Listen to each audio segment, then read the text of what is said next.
चक्षुरुन्मिलितं येन तस्मै श्रीगुरवे नमः. Krishna, today Balaram Shakti Pro is busy with something, so we will not be having Vishwanath Chakra Thakur's commentary. Today we will be having only Prabhupada's purport discussion. So thank you all very much, and whoever is today we will be having only Prabhupada's purport. So this is.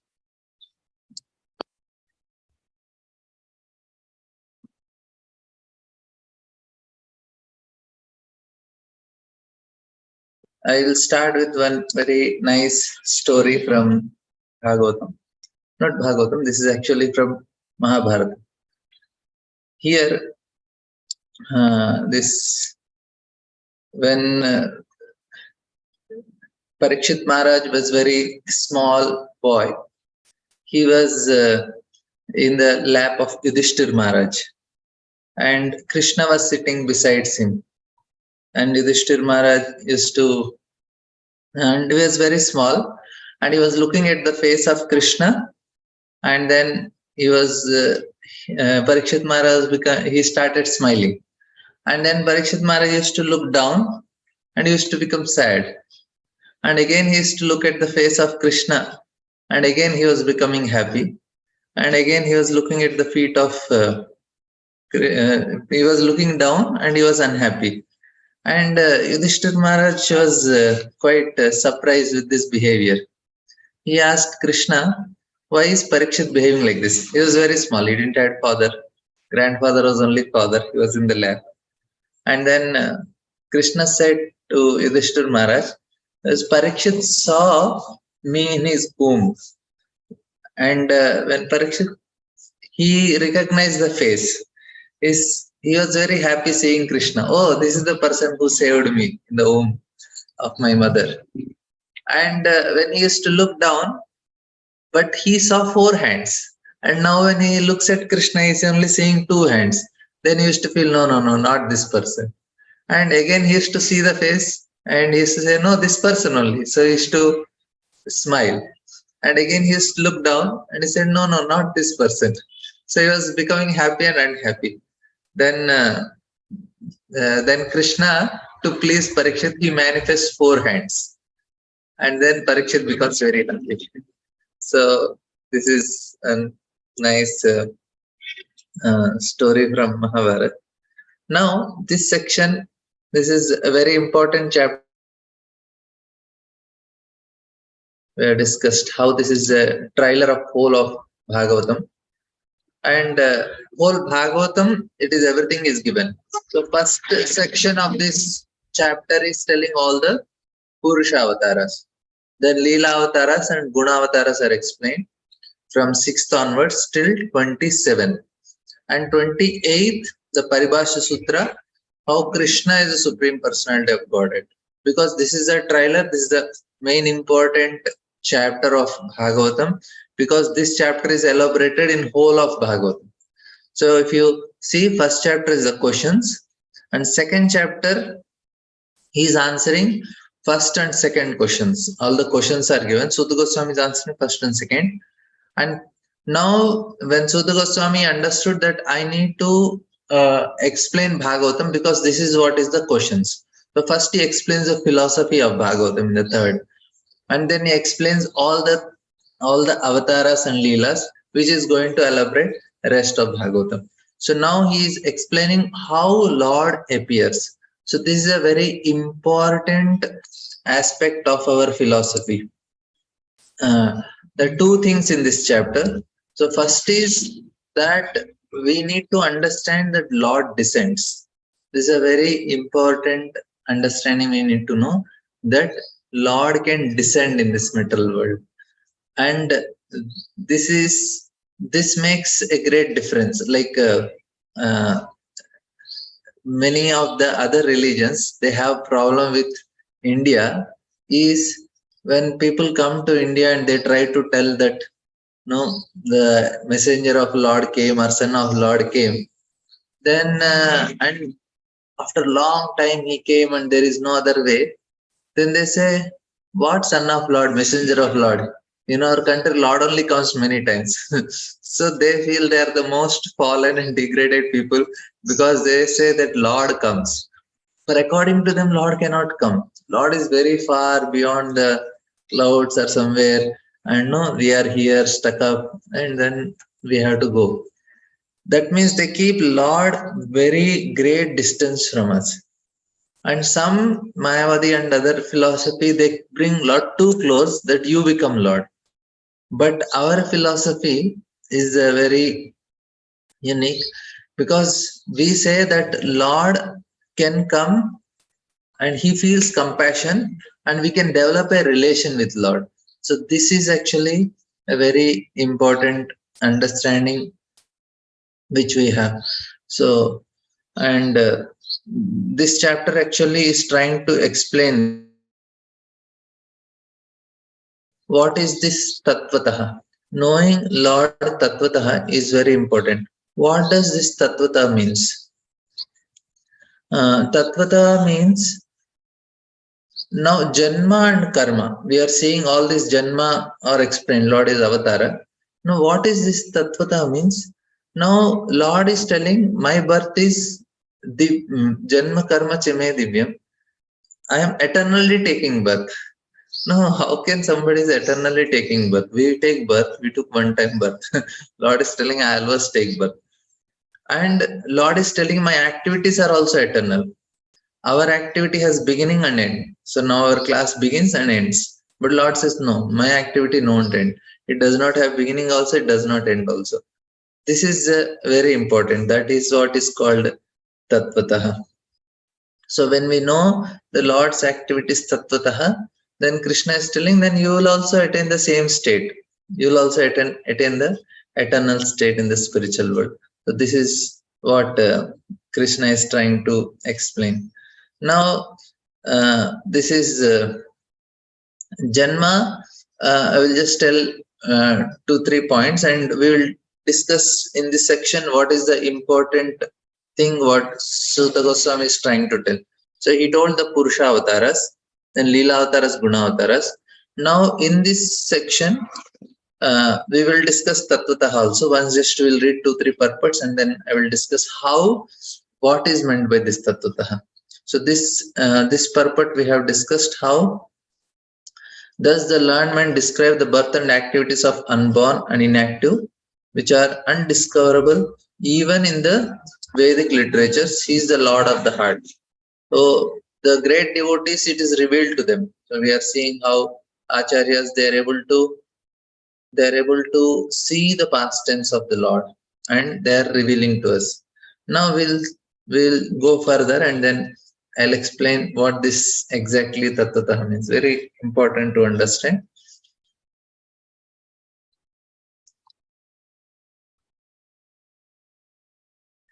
Sava idam vishwamamo galila sajatavatyattina sajjate asmin bhuteshu chadarita atmantra sadvik argikam jagrahati Sadguneshaha. The Lord, whose activities are always spotless, is the master of 6 senses and is fully omnipotent with 6 opulences. He creates the manifested universes, maintains them, the least affected. He is within every living being and is always independent. This is this section very important. I'll just read the purport and tell what is importance of this section. The prime difference between the Lord and the living entity is that the Lord is the creator and the living being entities are the created. Here he is called the Amogha Leela, which indicates that there is nothing lamentable in his creation. Those who create disturbance in his creation are themselves disturbed.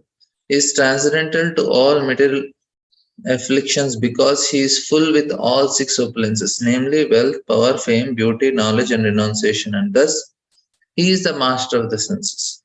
He creates these manifested universes in order to reclaim the living beings who are within them suffering threefold miseries.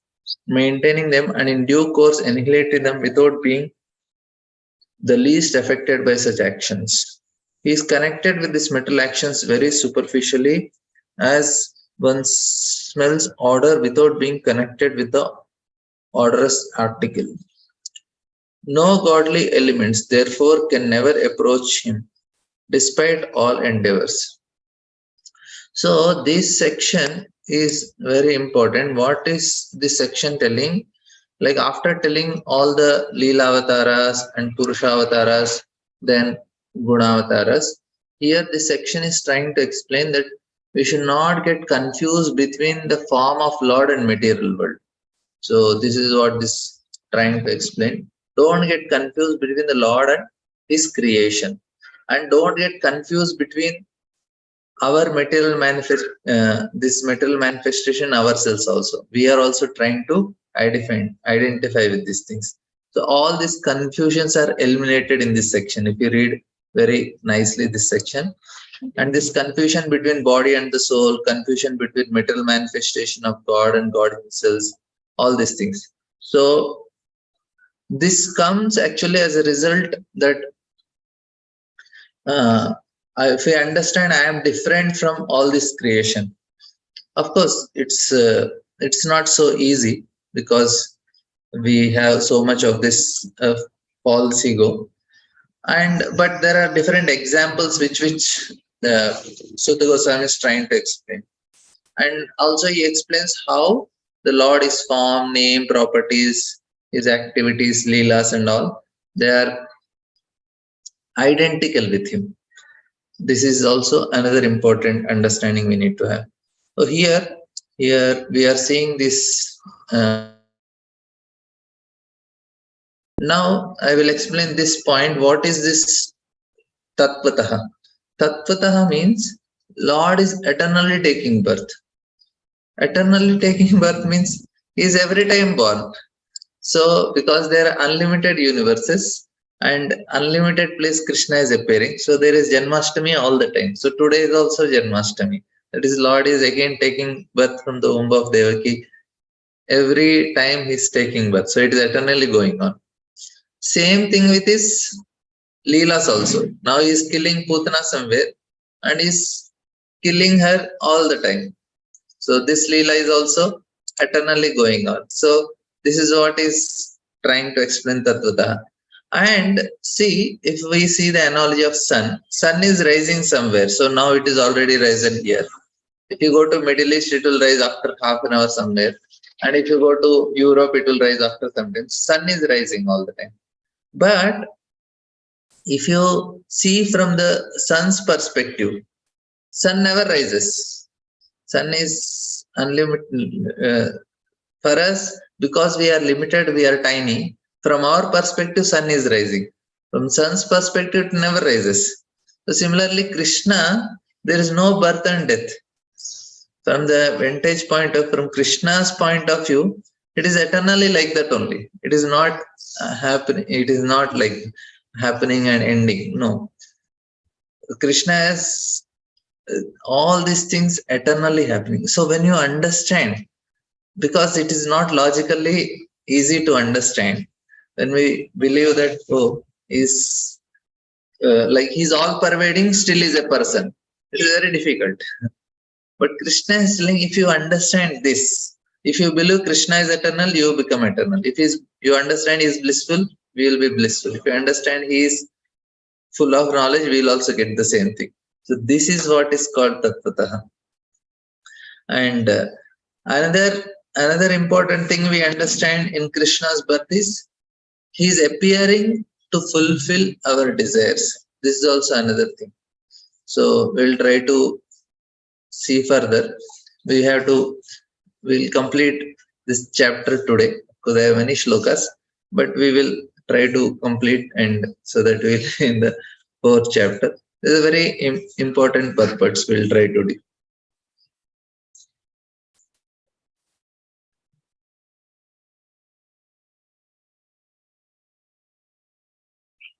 न चास्य कश्चिन्निपुणेन धातुरा अवैति जन्तु kumana Mani rupani mano vachobhi santanvatontachara chayana hivanyaha. The foolish with a poor fund of knowledge cannot know the transcendental nature of the forms, names, and activities of the Lord, who is playing like an actor in the drama. Nor can they express such things neither in their speculations nor in their work. No one can properly describe the transcendental nature of the absolute truth. Therefore, it is said that he is beyond the expression of mind and speech. And yet, there are some men with a poor fund of knowledge who desire to understand the absolute truth by imperfect mental speculations and faulty descriptions of his activities. To the layman, his activities, appearance and disappearance, his name, his form, his paraphernalia, his personalities, and all things in relation with him are mysterious. There are two classes of materialists, namely the fruit workers and the empirical philosophers. The fruit workers have practically no information of the absolute truth, and the mental speculator, after being frustrated in fruit activities, turn their faces towards the absolute truth and try to know him by mental speculation. And for all these men, the absolute truth is a mystery, as the jugglery of a magician is a mystery to a child. Being deceived by the jugglery of the Supreme Being, the non devotees, who may be very dexterous in fruitive work and mental speculation, are always in ignorance. With such limited knowledge, they are unable to penetrate into the mysterious regions of transcendence. The mental speculators are a little more progressive than the gross materialists who are fruitive workers, but because they are also within the group of illusion, they take it for granted that anything which has form, a name, and activity is but a product of material energy. For them, the Supreme Spirit is formless, nameless, and inactive. And because such mental speculator equalizes the transcendental name and form of the Lord with mundane name and form, they are in fact in ignorance. With such a poor fund of knowledge, there is no access to the real nature of the Supreme Being. As stated in Bhagavad Gita, the Lord is always in transcendental position, and even when he is within the material world. But ignorant men consider Lord one of the greatest personality of the world, and thus they are misled by illusory energy. So here, very clearly, Prabhupada is trying to explain how the people, mental speculators, they are bewildered by the Lord. So they cannot how a magician make tricks the children cannot understand. Similarly, how the Lord is coming, even though it is divyam, janma karma chame divyam, people cannot understand this. They think no, no, it's all illusory because Supreme Being cannot have any form, name, qualities. It is not possible for them. They cannot conceive.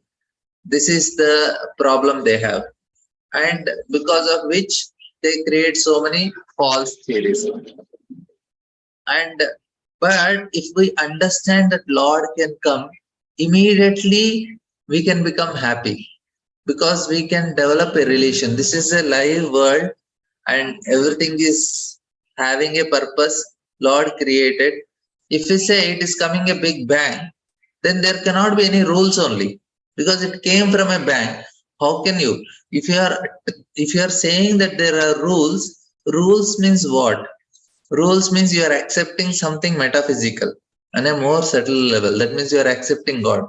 Because I just came by chance, then whatever I feel I can do it. Why I should follow certain rules? You cannot ask for justice. There is nothing called justice only. But if you are saying justice, it is on a metaphysical level. That means you have to accept God.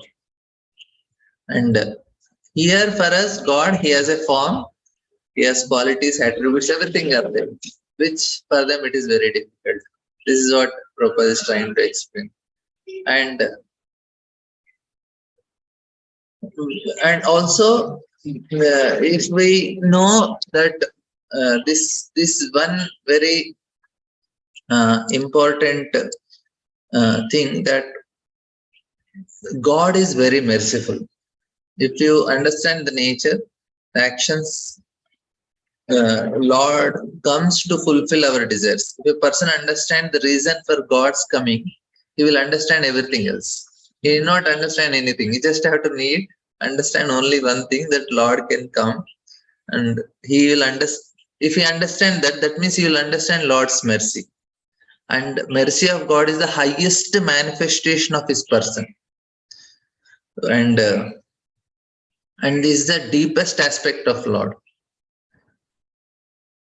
Then what happens is, a person, and he comes to fulfill our request, and not only that, he becomes a servant of his devotees.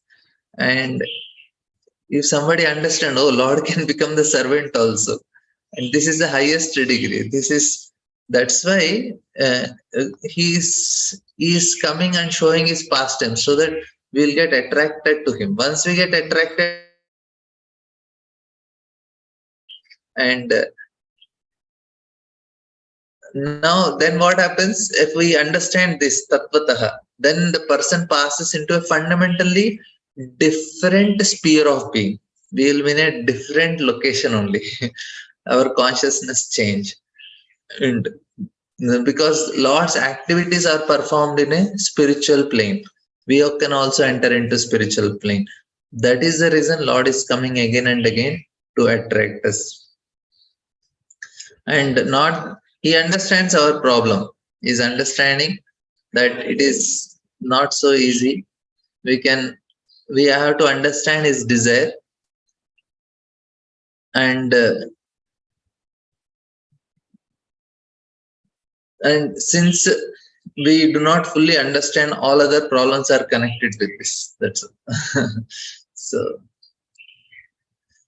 we will see the next.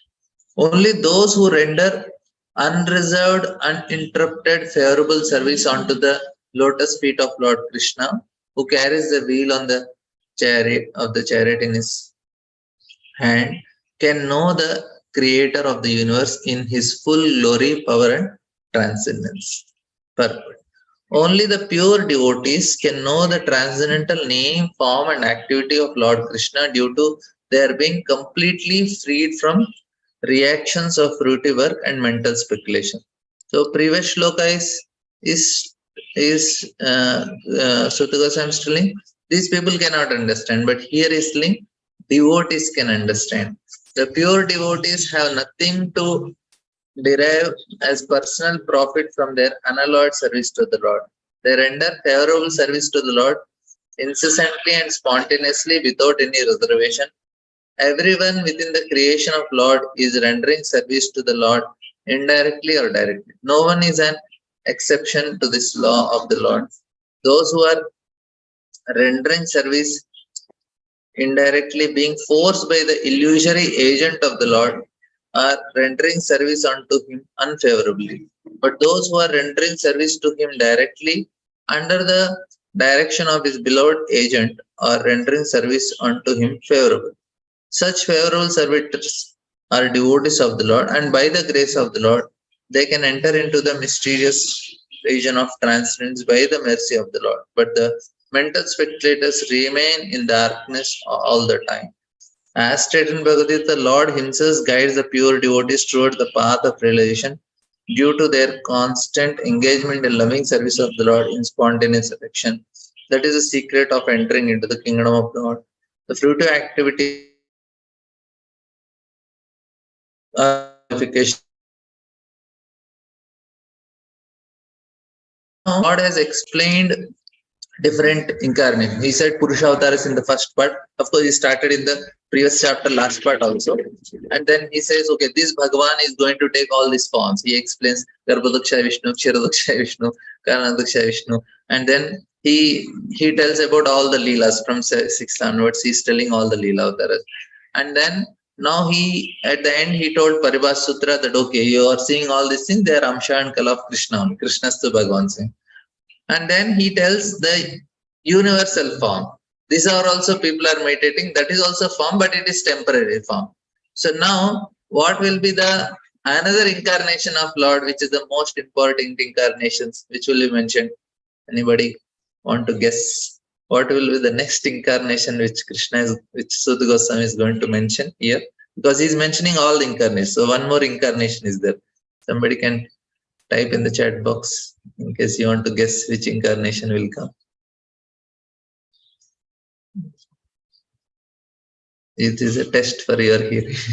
What is the incarnation remaining now? Purusha or Leela or Gunas or and all this Virat Roop, everything is there. What else is remaining? No guess what incarnations. Okay. I have mentioned, but anyway, we'll see. This is the most important incarnation for all of us. How he appears in other kingdoms. Yuga Avatara. Yeah, what is that Avatara now, which is going to be mentioned? Okay, we'll see what will be the. Okay, this is a question. I'll just check. How he appears in other kingdoms. Kalki is already mentioned. So, yeah, I was thinking people will say Lord Chaitanya, but before that there is one more. We'll see.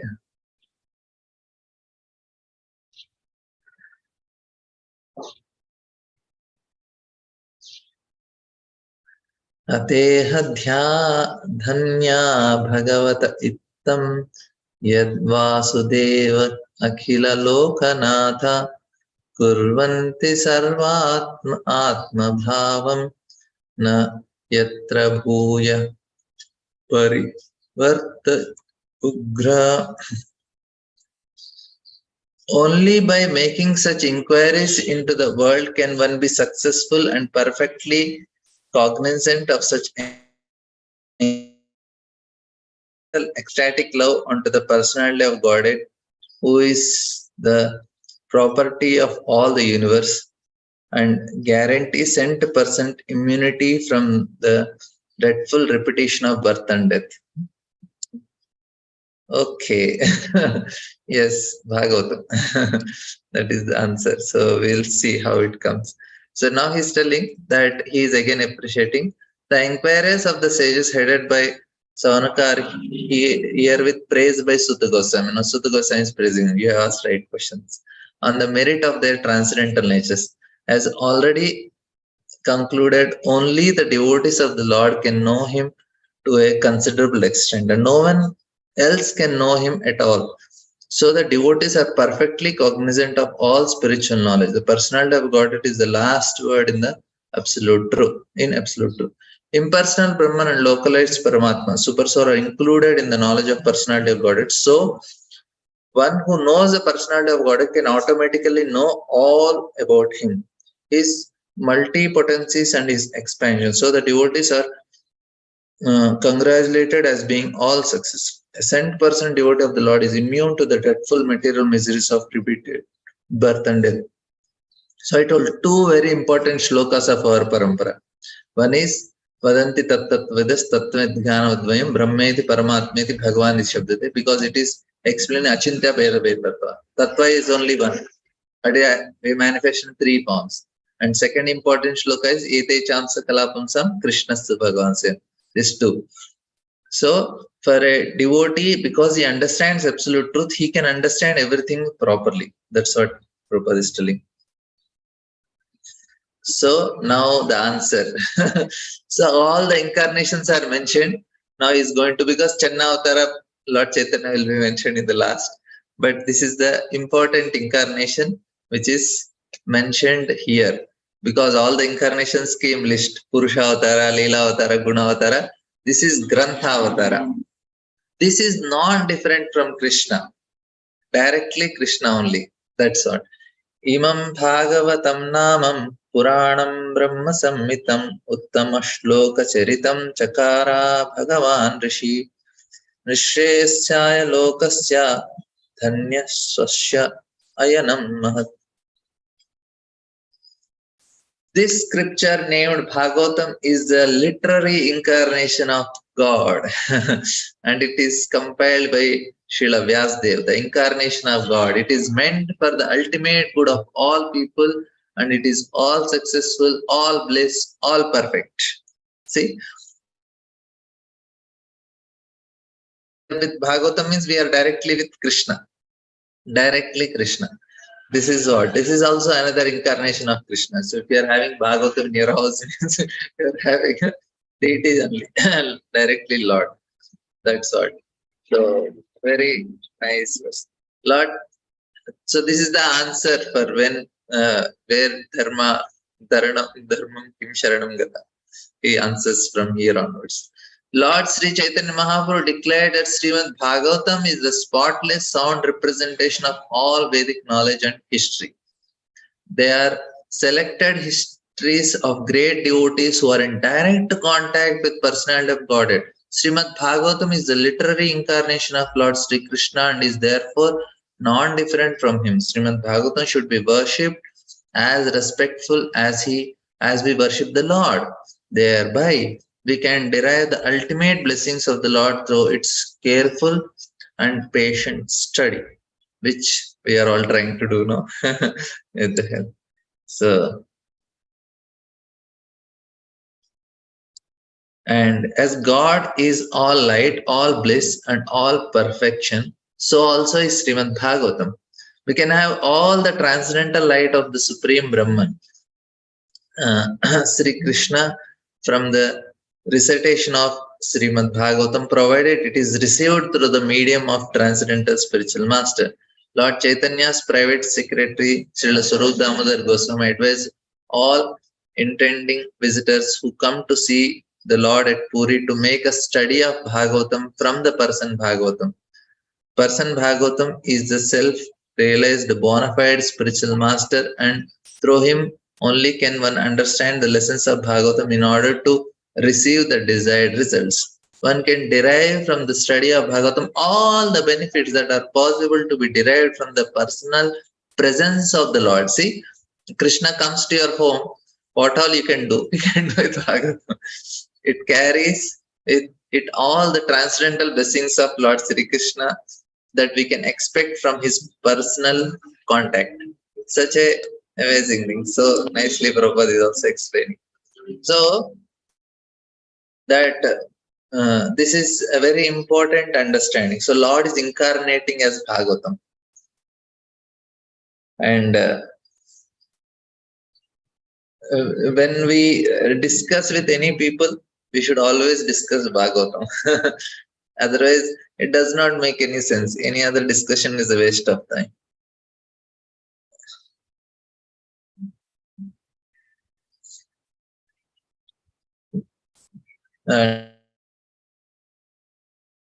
And people, this is one very important point I forgot to mention in this aspect, that Lord is a person, and person means relationship.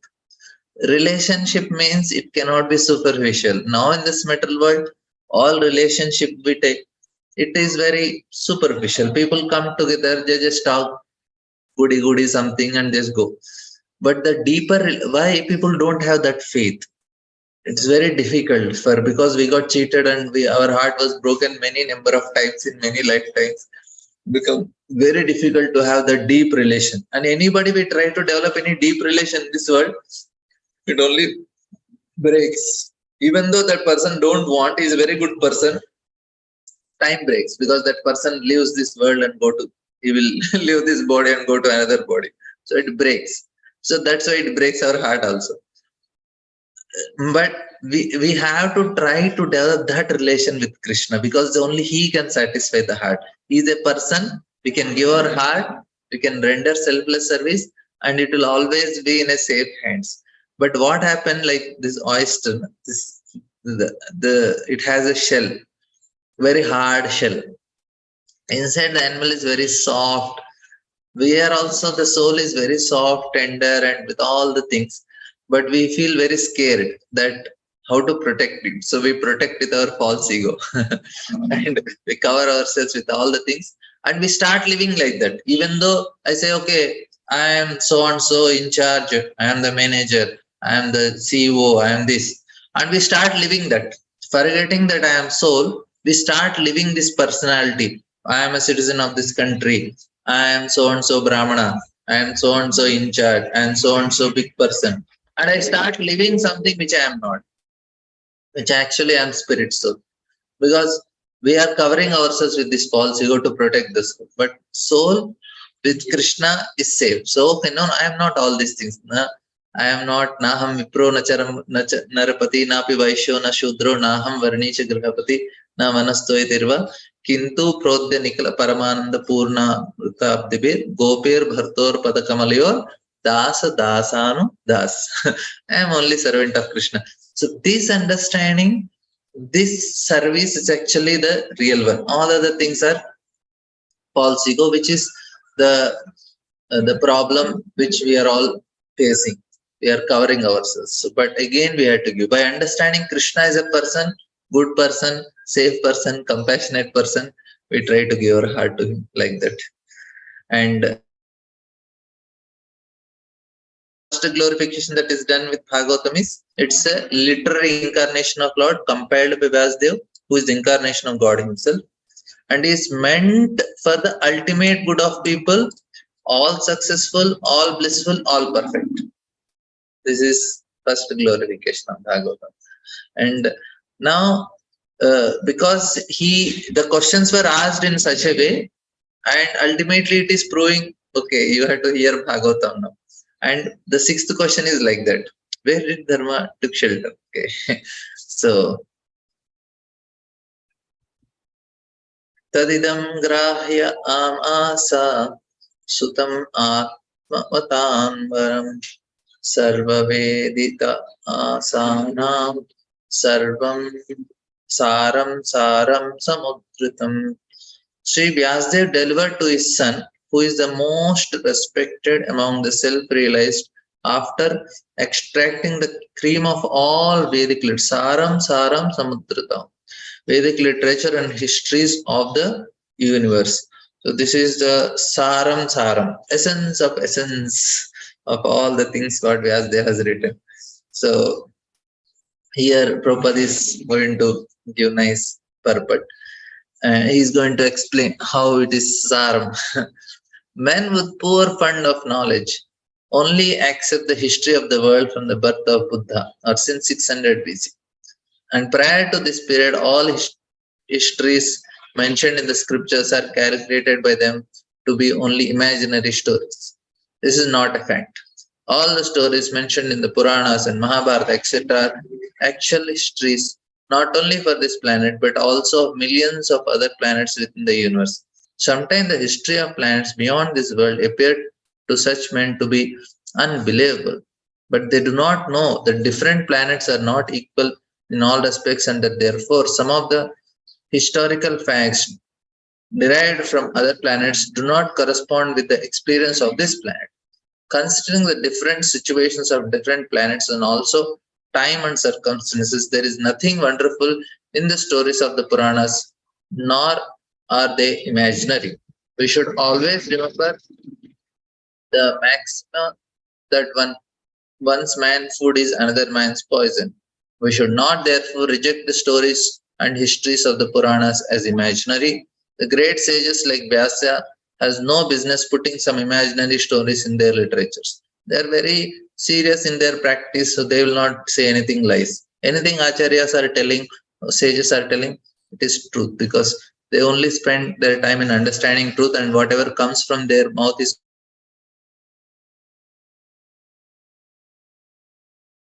and other planetary systems and all. It is all true because it's all depend on what? It's all depend on the state of consciousness. The people have different consciousness, they will be staying in different places. In the Srimad Bhagavatam, historical facts selected from the histories of different planets have been depicted. It is therefore accepted by all the spiritual authorities as the Mahapurana. The special significance of these histories is that they are all connected with the activities of the Lord in different time and atmosphere. Srila Sukadeva Goswami is the topmost personality of all the self-realized souls, and he accepts this as the subject of studies from his father, Vyasdev. Srila Vyasdev is the great authority, and the subject matter of Srimad Bhagavatam being so important, he delivered the message first to his great son, Srila Sukadeva Goswami. It is compared to the cream of the milk. Vedic literature is like the milk ocean of knowledge.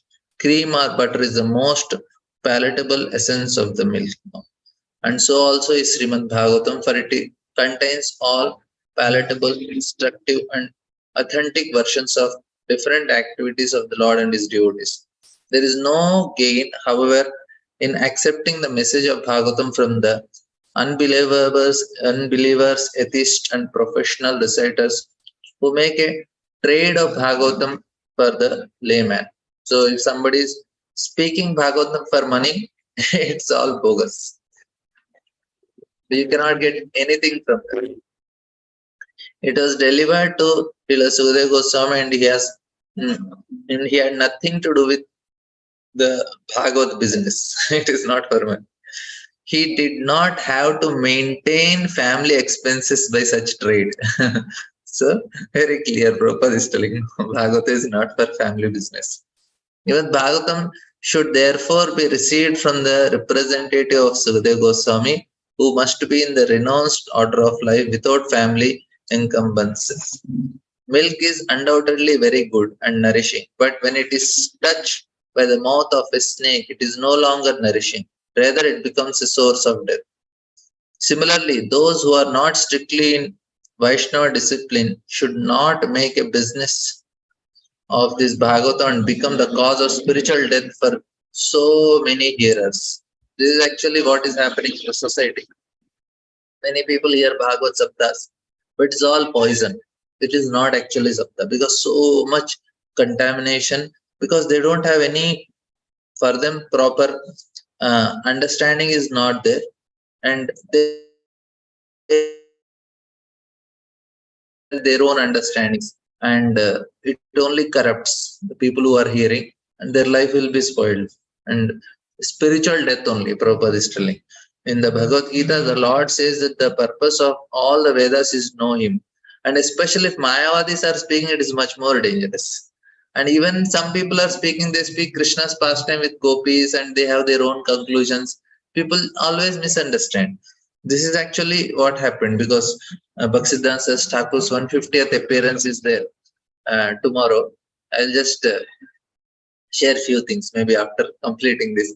What Bhaktisiddhanta Thakur did something very revolutionary, very special. We should know these things. Maybe in the end I'll share some of the points. So please. In the Bhagavad Gita, Lord says the purpose of all Vedas is to know Him. And Srimad Bhagavatam is Lord Krishna Himself in the form of recorded knowledge. Therefore, it is the cream of all Vedas, and it contains all historical facts in all times in relation with Sri Krishna. It is actually the essence of all histories. Vedesha sarve ahameva vedyo. And with all the Vedas, Krishna is to be known. That's all. There is nothing. If we don't understand, it's all waste of time. Shrema eva hi kevalam. Like that. So here, one important point is, we need to no need to read any other literature. Just read Bhagavatam. We can understand all the literature, and that's what Krishna is telling. If we have so many wells used to be there in the villages, because Vedic culture people were very clean, drinking water, for utensils, for cattle, for washing clothes. They had different wells, but you have a big reservoir of water, everything. But by knowing the purpose, by knowing Bhagavatam, we know everything. So no need to worry much. We just have to focus on Bhagavatam, try to understand it, and we can perfect our life. That's all. Just Bhagavatam is there, person is done. So there goes some. Now here, next chapter also. Next chapter is very simple chapter. Whole first canto. It's a glorification, simple. Now he just going to explain these two things.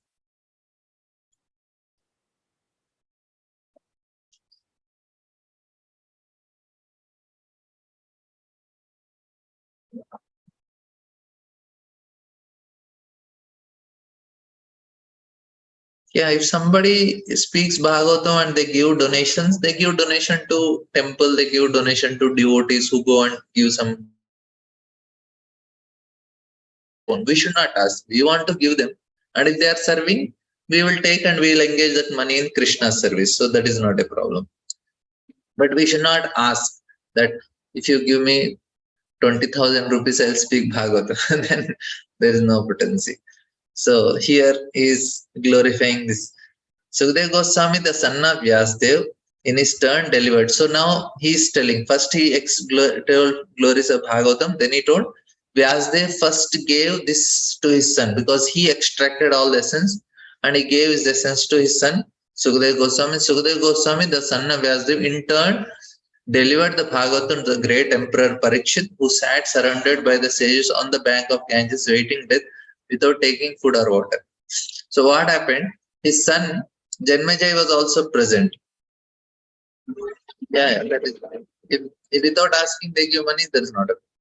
So when Parikshit Maharaj was hearing Bhagavatam, son was also sitting Janmejay, and he was sitting with his kirtan party because Sukadeva Goswami used to go in ecstasy, and they used to do kirtan and bring him back from ecstasy because Janmejay wanted that Sukadeva Goswami complete Bhagavatam before his father's time expires, as only 7 days time. So suddenly Sukadeva Goswami is to go in ecstasy. So that is explained. All transcendental messages are received properly in the chain of disciplic succession. Disciplic succession is called parampara. Unless therefore Bhagavatam or any other Vedic literature are received through the parampara system, the reception of knowledge is not bona fide. As they have delivered the message of Sukadeva Goswami, and from Sukadeva Goswami, Suta Goswami received the message. One should therefore receive the message of Bhagavatam from Suta Goswami or from his representative and not from any irrelevant interpreter. So again and again Prabhupada is telling, I also told you that what is first canto? First canto is Adhikara Tattva. What is the qualification to hear Bhagavatam? That's why Prabhupada is emphasizing again. You have to hear from proper source. We have what should be our qualification and from where we should hear. Emperor Parikshit received the information of his death in time and at once left his kingdom and family and sat down on the bank of Ganges to fast till death. All great sages, rishis, philosophers, mystics, etc. went there due to his imperial position. They offered many suggestions about his immediate duty, and at last it was settled that he would hear from Sukadeva Goswami about Lord Krishna. Thus, the Bhagavatam was spoken to him. Maya, the philosophy, and stressed the impersonal feature of the Absolute. Also, at last recommended that one must take shelter of the lotus feet of Lord Sri Krishna, for there is no hope of gain from debating. Indirectly, Sripad Shankaracharya admitted that what he has preached in the flowery grammatical interpretation of the Vedanta Sutra cannot help one at the time of death. At the crucial hour of death, one must recite the name of Govinda. This is the recommendation of all great transcendentalists. Sukadeva Goswami had long ago stated the same truth, that at the end one must remember Narayana. This is the essence of all spiritual activities. In pursuance of this eternal truth, Srimad Bhagavatam was heard by Emperor Parikshit and it was recited by the able Sukadeva Goswami. And above the speaker and the receiver of the message of Bhagavatam were duly delivered by the same medium. So two important points are here. One is about Sripad Shankaracharya. Shankaracharya, he writes this Bhaja Govindam, Govindam Bhaja Modamate, Samprapte Sannihite Kale, Nahi Nahi Rakshisi Durkinkarane. Your speculation, Durkinkarane, it is not going to save you. And now Shankaracharya, when his mother is about to leave her body, he gives her boon. Whenever you call me, I'll come. So she felt that I am going to leave. So she calls Shankaracharya. Shankaracharya comes there, and then what he does, he nicely recites her all. He starts speaking about philosophy. She looks at him and says, I'm not understanding anything. Then he starts explaining all the Leelas of Krishna. If you go to Kerala, where this Shankaracharya's place, there, I think, uh, not Kerala, it is in Karnataka. You go there, Sringerima, you have the pastimes of Shankaracharya, and the last pastime will be where Shankaracharya is explaining the transcendental pastimes of Krishna to his mother. Now, for a son, the most dearest person will be mother, and he want to give the best to the mother. And what Shankaracharya is giving, he is giving the pastimes of Krishna. And when he writes this shloka also, Bhaja Govindam, Govindam. And what the Shankaracharya follower says, that Shankaracharya became little emotional at the time of his and his own death also, when he started speaking that bhakti and all. So they say he became little emotional. That's why he turned into bhakti. But it is not actually important. Important is speculation. Of course, they got deviated in that way. But Shankaracharya mentioned that bhakti because it is in his heart, so it came out. Of course, he has a different purpose to spread Mayavad also. But the best thing he gave to the mother. And another important point Prabhupada is trying to tell is Etavan Sankhyogasabhyam Swadharma Parinishthaya Janmalava Parapumsam Ante Narayana Stuti. So essence is to remember Narayana. Shankaracharya is telling that, and Sukadeva Goswami is also telling the same thing, that at the end you have to remember Narayana. That is the essence of all spiritual activities. If somebody is successful or not, how you know? It is able to remember Narayana at the time of death. And this is what it is. And both the speaker and receiver of the message of Bhagavatam are duly delivered by the same medium. So it is by Ante Narayana Smriti. And this is the answer for their question. Krishne Sudamapagate Dharma Jnanadivisaha Kalo Nashta Drishamesham Puranarko Dunodita. This Bhagavad Puran is as brilliant as the sun, and it has arisen just after the departure of Lord Krishna to his own abode and accompanied by religion, knowledge, etc. Persons who have lost their vision due to the dense darkness of ignorance in the age of Kali shall get light from this Purana. Now, this is very important that the whole life person should read Bhagavatam. That's all. Anything connected Bhagavatam, books which are glorifying Bhagavatam, like Purat Bhagavatam, Alag Bhagavatam, which are in pursuance of Bhagavatam, they are only our guidance, and they are only. And because Bhagavatam is multi-dimensional, more and more we read, more and more we can experience Krishna. And Prabhupada says we can directly get darshan of Krishna in the pages of Bhagavatam. Like Lord Sri Krishna has his eternal dham or abode, where he eternally enjoys himself with his eternal associates and paraphernalia. And his eternal abode is a manifestation of his internal energy, whereas the material world is a manifestation of his external energy. When he descends to the material world, he displays himself with all paraphernalia in his internal potency, which is called Atmamaya. What Lord does, he opens the curtain, and we can see the spiritual Mathura, Dwarka, they are spiritual world only. It is just the curtain is removed, the veil, Prabhupada says veil is removed, we get access of the spiritual world. They are not part of this material world. Krishna may not come. We directly get. For going Vaikuntha, you get a aeroplane. But going Goloka, you don't get. You just have to change the consciousness, you are in Goloka. Prabhupada is always, even in Bauri also, New York also, Prabhupada said, yeah, he was in Vrindavan. Because his consciousness is like that. And the Bhagavad Gita, Lord says that he descends by his own potency, Atma Maya. His form, name, fame, paraphernalia, abode, etc. are not therefore creations of matter.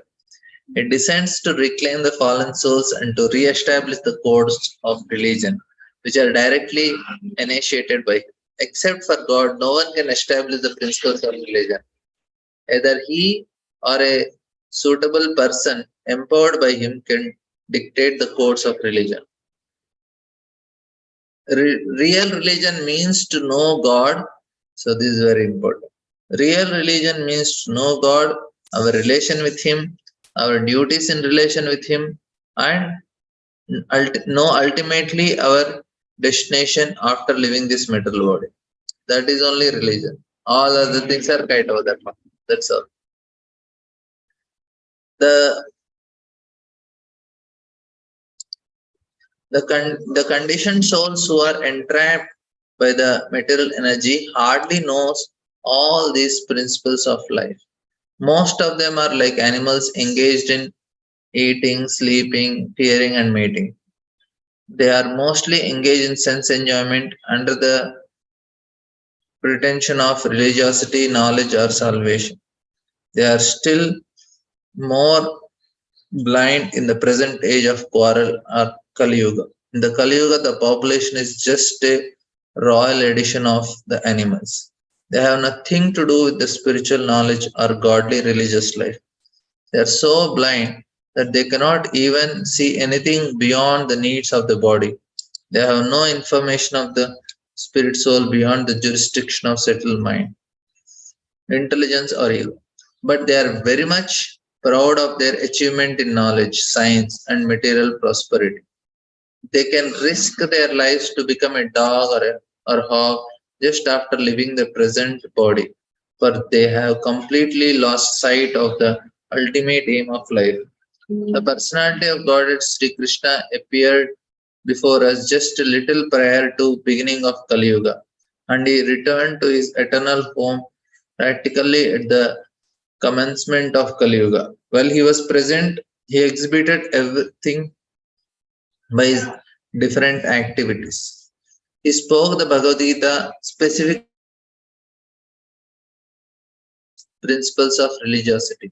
And prior to his departure from this material world, he empowered Srila Vyasdev through Narada to compile the messages of the Srimad Bhagavatam. And thus, both the Bhagavad Gita and Srimad Bhagavatam are like torch bearers for the blind people of this age. In other words, if a man in this age of Kali want to see the real light of life, they must take to these two books only, and their aim of life will be fulfilled.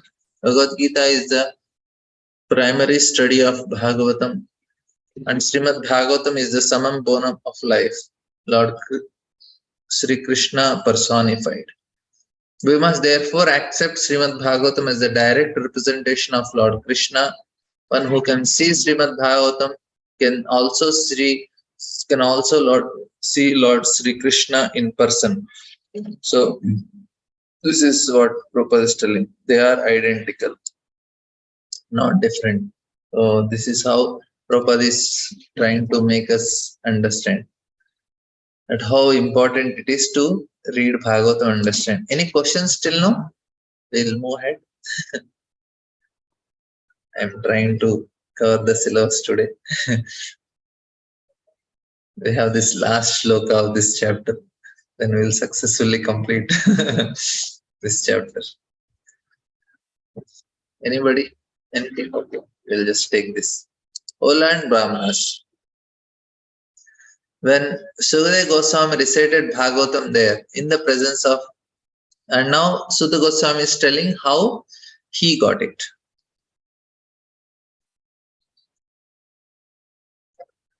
And he's telling, I heard this with rapt attention, and thus by his mercy learned the Bhagavatam from that great and powerful sage. Now I shall try to make you hear the very same thing as I learned it from him, as I have realized it. And now he came to the conclusion. So he told all the avatars, he told there is one special avatara for you, this is Bhagavatam. Like that. One can certainly see directly the presence. So this is the important point we were discussing. One can certainly see directly the presence of Lord Sri Krishna in the pages of Bhagavatam if one has heard it from a self-realized great soul like Sukadeva Goswami. See, purposely. One cannot, however, learn Bhagavatam from the bogus hired reciters who aim whose aim of life is to earn some money out of such recitation and employ the earning in sex intelligence. No one can learn Srimad Bhagavatam who is associated with persons engaged in sex life. Nor can one learn Bhagavatam from one who interprets the text by his mundane scholarship. One has to learn Bhagavatam from the representative of Sukadeva Goswami and no one else. If one at all wants to see Lord Sri Krishna in the pages, that is the process, and there is no alternative. Sukadeva Goswami is a bona fide representative of Suta Goswami is a bona fide representative of Sukadeva Goswami because he wants to present the message which he received from the great learned Brahmana. Sukadeva Goswami presented Bhagavatam as he heard it from his great father, and so also Suta Goswami is presenting Bhagavatam as he has heard it from Sukadeva Goswami. Simply hearing is not all. This is very important. Please write in your notebooks. Simply hear is not all. One must realize the text with proper attention. See, one must realize the text with proper attention. The word Nivishta means that Sukadeva Goswami drank the juice of Bhagavatam through his ears. This is the real process of receiving Bhagavatam. One should hear with rapt attention for the real person, from the real person, and then he can at once realize the presence of Lord Krishna in every page. So many times Prabhupada is telling. The secret of knowing Bhagavatam is mentioned here. No one can give rapt attention. This is another important. This purport is a golden purport. Please try to memorize this purport. No one can give rapt attention who is not pure in mind. No one can be pure in mind who is not pure in action. No one can be pure in action who is not pure in eating, sleeping, fearing, and mating. But somehow or other, if someone hears with rapt attention from right person, at the very beginning, one can assuredly see Lord Sri Krishna in person in the pages of Bhagavatam. 4 times Prabhupada is telling, we can see Krishna in the pages of Bhagavatam. That means Prabhupada is seeing. That's why he's telling. Otherwise, he will tell. So Prabhupada is seeing Krishna in the pages of Bhagavatam. So, we have successfully completed 3 chapters, purports, and we will. I'll just tell few words about Bhaktisiddhanta Thakur. One important aspect I will tell because it will not take much of your time. So one important thing about Bhaktisiddhanta Thakur is if you see in our system, if you are seeing my photo is getting every time hanged in Zoom. Why it happens is you have to always update it. These things get corrupted. So we have to update it properly. Otherwise, this is all getting. So similarly, all our Vedic cultures also, there is an operating system. But after some time, if you don't upgrade, not upgradation, it is you have to reinstall sometimes. Otherwise, they get corrupt. Then they will not function properly. Now my Zoom is not functional. Let's say the photo gets hanged. So we have to. What we have to do is we have to reinstall or no, some of the things we have to upgrade also, reinstall. Now, when Bhaktisiddhanta Thakur came, the whole system got corrupted. So, Bhaktisiddhanta Thakur has to come and reinstall the system. And 3 things he did. But before that, I'll explain that what happened is there are so much rules and regulations they are followed, but they lost the essence. And where the corruption came is when Britishers came to India, when Islamic people came, they are also very orthodox people. Even though they don't have much philosophy, but they are very, they're into more traditional religion. And when they came to India, they could not do much because ours is also very traditional, orthodox. They are also like that. So it did not make much influence. They were also following there, we were also following on. Culture was going on.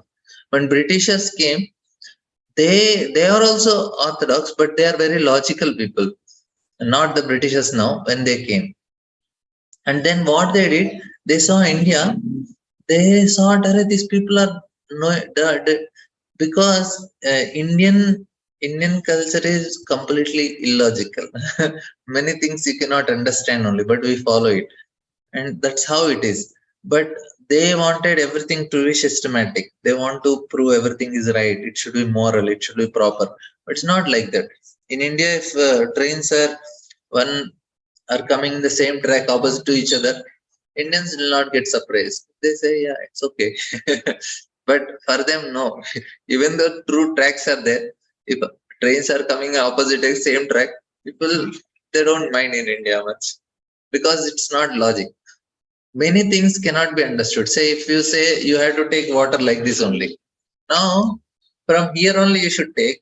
Nobody will ask why you should take from here. They say, yeah, I should take from here. We'll take from here. We should not take from here or there. We should serve like this only, not like this. And for Brahmanas, you serve like this. For and Shraddha time, you have to serve like this. So we'll not ask logic. We just say, okay. British saying they were saying, Arey, you don't have anything. You are so, and some things because of a corrupt system like this sati, I know women were forced to be burnt along with the husband, the sati system, and then there are so many other some superstitious beliefs that were considered, they were followed, and they started proving to Indians that how your system is such a it's immoral, and it's also very unethical, and also it is so primitive, and we are the most evolved and ours is the best. So many intellectuals Indians they started accepting it, and to protect us, to protect from this slaughter. uh, then Dayanand Saraswati, Raja Rammohn Rai, Vivekananda, these people came and they started this Brahma Samaj, Arya Samaj, Ramakrishna Mission. They tried to protect, but they damaged more. They did not worship even deities also. Dayanand Saraswati, Raja Rammohn Rai, they stopped worshipping deities. They said no, it's all superstitious, and they were even they did not even take the name of Krishna only because for them the Krishna means such an immoral god. Because even Britishers that time they are also very strict orthodox. They say, how can he be God dancing with somebody else's wives? How can he be God? So they didn't have any answer. It's not logical. And Bhaktisiddhanta Thakur, he came and he established something very revolutionary. He said, no, Krishna is only God, deity worship, and this is the highest religion. And at that time, Britishers' time, he established, and Britishers used to come for the inaugurations of his that time Gaudiya temples also. That what he did, this is one thing to establish that Krishna is God at that time when Britishers and everybody was feeling little ashamed to call Krishna as also God. And three more very important things which he did, for which he is still now condemned. People criticize him. People criticize if somebody is speaking truth. Bhaktisiddhanta Thakur came and said everybody is wrong, only I am right. And this is like something very heavy. Bhaktisiddhanta, no, everything is bogus, everything is wrong, wrong, wrong, wrong. I am only right. This is only right, and he made everybody follow what he is doing. And that and even now also, like if you see some Islamic books, they say it is there or not. They say that Jesus is burnt because of in the hell or something they write. Now, even now they are criticizing him in some of the literature. If there are not, but they criticize. They are upset now also. Similarly, there are some people who are upset with existence still now because what he did. Three things he did. First thing is he said, "There is no caste Brahmanas. I will make Brahmanas," and he started initiating everybody into Brahman. who are not born in Brahmin family. This is the trend started by Bhaktisiddhanta Thakur. Nobody could do it before. Nobody did also. It was such a big thing that to make another person as a Brahmana. And then Prabhupada followed, and Prabhupada went one step ahead. He made Vaishnavas also Brahmanas, which is like much more revolutionary for a Orthodox Indian cultures and all to make Brahmanas. And he gave Brahman initiation. Says, no, you are not Brahmanas. I am giving initiation. They are the Brahmanas. They will worship in the temple. And now till now it is going and it's come. And Westerners they. And second thing he said, he started this Varnashrama. Varnashrama in a different sense. I will explain what is the Varnashrama which Bhaktisiddhanta Thakur meant. There is some difference in that, not the Varnashrama is just.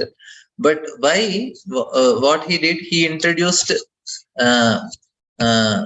sannyas order. Previously, it was only Babajis. There was no sannyasis and other things. You just have to be a Babaji and then you go to Vrindavan and you practice. There are no rules, no Gayatri, no Sandhya Vandanam. You just chant, be a Babaji, and that's all. But Bhaktisiddhanta started again sannyas. No, sannyas order is there. You have to follow these things. Now, what was the... And then the third thing he introduced is, he said, because we are supposed to follow Raganuga Marg. Rupa Goswami clearly tells this is Raganuga. And we are not followers of Vaidhi Bhakti. Means ultimately it is not Vaidhi Bhakti, it is ultimately Raganuga Bhakti. Bhaktisiddhanta Thakur says, no, they are same. It is a one step before Raganuga, you have to follow Vaidhi. As such, directly somebody can follow Raganuga, but he knows the situation of people. That's why he tells, no, you have to follow Vaidhi. As such, that is not actually what Chaitanya Mahaprabhu said. Directly follow Raganuga. Why Bhaktisiddhanta introduced? Because this is very important. So this upsetted all the Orthodox Brahmanas. And then second thing he said, Varnashrama also. And that is a difference. Here Varnashrama has two meanings. What Bhaktisiddhanta Thakur is telling is, because Varnashrama teaches two things. If you want to, he's telling that it is important because it teaches people two things. The first thing teaches is impeccable, precisely, and discipline, and following the instructions to the letter, and carefully without speculation. So this Bhaktisiddhanta wanted that people follow the system, because without that the minds are so much corrupt, then you will not be able to follow bhakti also. We need to have certain proper understanding of what is the truth, then only we'll be able to follow it. So he said that he properly emphasized this following the systems. Of course, he did not because Varnashram is rejected. All our acharyas, everybody said no need of Varnashram. But he just gave this ashrama, especially sannyas and other things, because he wanted people to follow the rules. Without rules following, it is very difficult to control the mind, control the senses, and to achieve something higher. That's why. And then Raganuga also same thing, because now at a time directly we start doing Raganuga, it is very difficult. So we said no, you follow sadhana, and that is the same path only. So like that. So these are the two things which Bhaktisiddhanta Thakur did. And then we know many other pastimes, but these are the this is a very big contribution Bhaktisiddhanta Thakur did for and why he changed so much revolution. That time it is very difficult in India to be so much to change so much orthodox into these things, but he made it, because of which we are able to. And Gaudiya Math is not a institute; it's an idea. It's an idea which Bhaktisiddhanta conceived, and same thing is what Prabhupada is doing. So ISKCON is exactly following the idea which Bhaktisiddhanta Thakur gave. So thank you all very much. We'll end here, and maybe Monday our session will be small because Prabhuji will take a little more. He will cover today's syllabus. We have completed 3 chapters of purport successfully, and we will go for the next 4th chapter on Monday. Thank you all very much. Hare Krishna. So we will not take shlokas because we have done more than half an hour this week on shlokas.